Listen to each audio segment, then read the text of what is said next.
Hello दोस्तों, तो स्वागत है आप सभी का एक बार फिर से लर्न एकेडमी के इस नए और लेटेस्ट वीडियो में।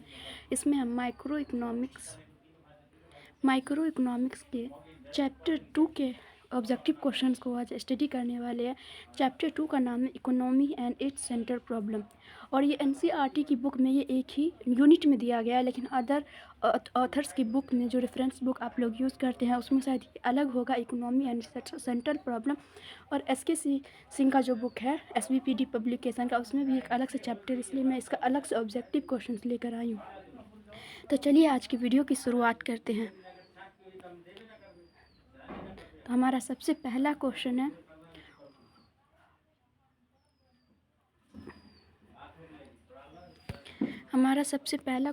On which base structure of economic problems has been installed, यानी किस बेस पर इकोनॉमिक प्रॉब्लम का जो स्ट्रक्चर है वो इंस्टॉल हुआ है।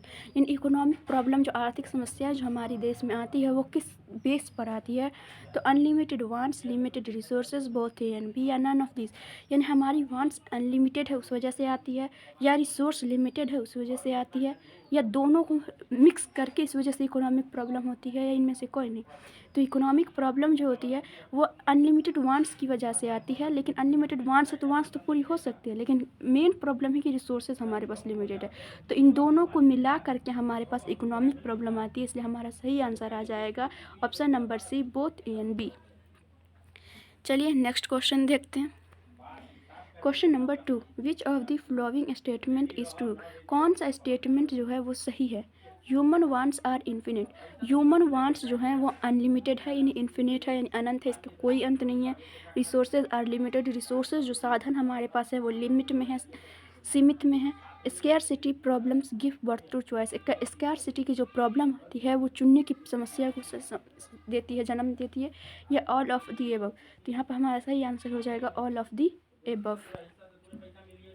चलिए नेक्स्ट क्वेश्चन देखते हैं। Question number 3, which is the central problem of an economy, एक इकोनॉमी, एक अर्थव्यवस्था की सेंट्रल प्रॉब्लम क्या, केंद्रीय समस्या क्या है। एलोकेशन ऑफ रिसोर्सेज, रिसोर्सेज को एलोकेट करना, ऑप्टिमम यूटिलाइज करना रिसोर्सेज का, इकोनॉमिक डेवलपमेंट, या ऑल ऑफ दी अबव।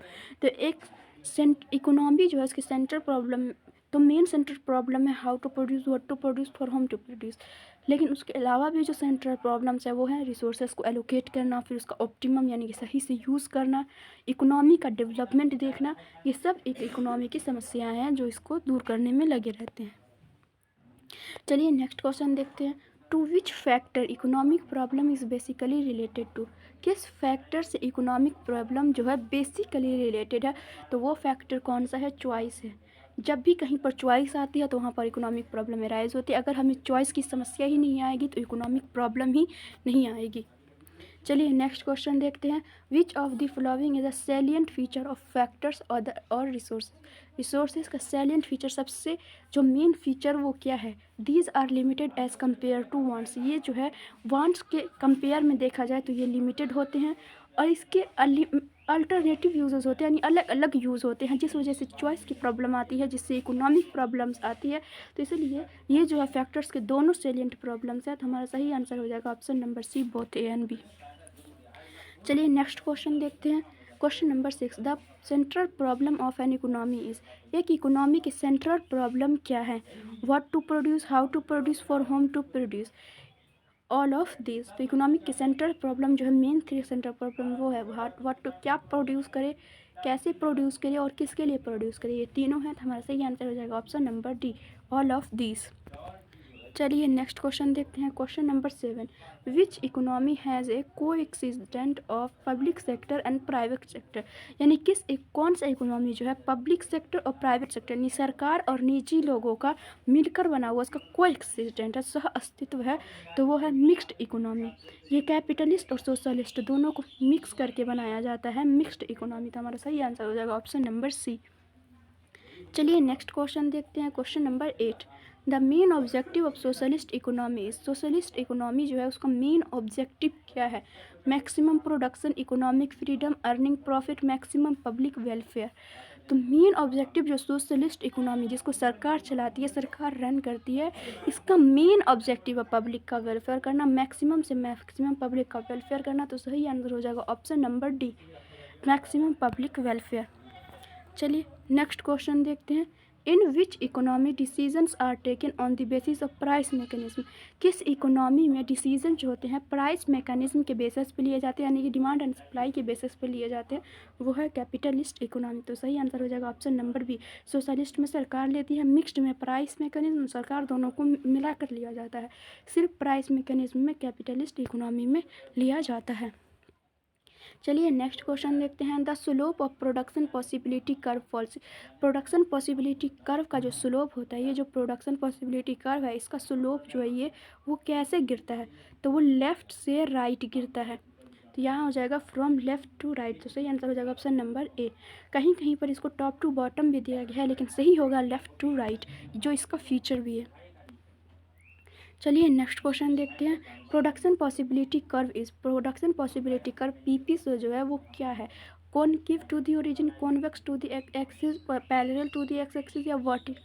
तो प्रोडक्शन पॉसिबिलिटी कर्व जो होता है वो ऐसे होता है, बिल्कुल कॉनकेव। जब जो गोल आकार का ओरिजिन की तरफ दिखे तो वो कॉनकेव होता है। तो ये सही आंसर हमारा हो जाएगा option number A, concave to the origin.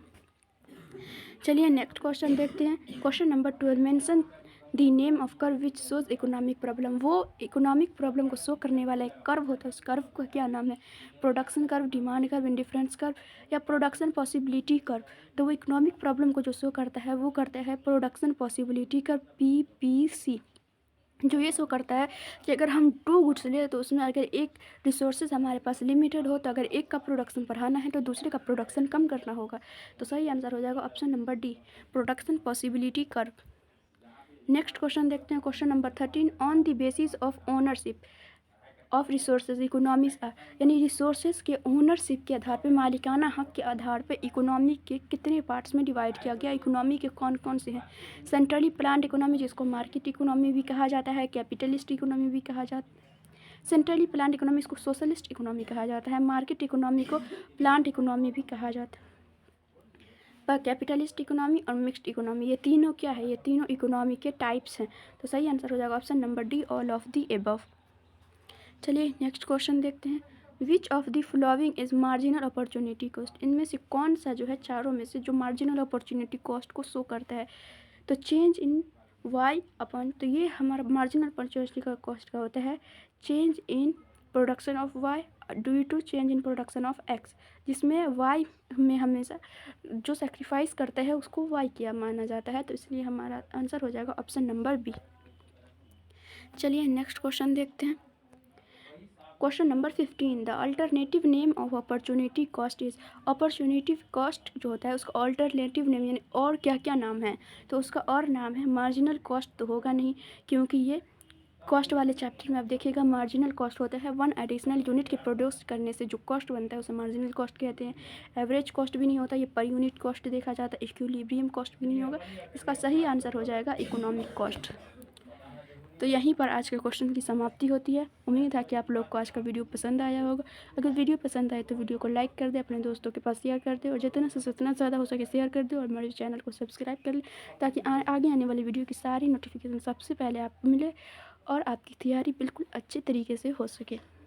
तो बस आज यहीं पर आज की वीडियो की समाप्ति करते हैं।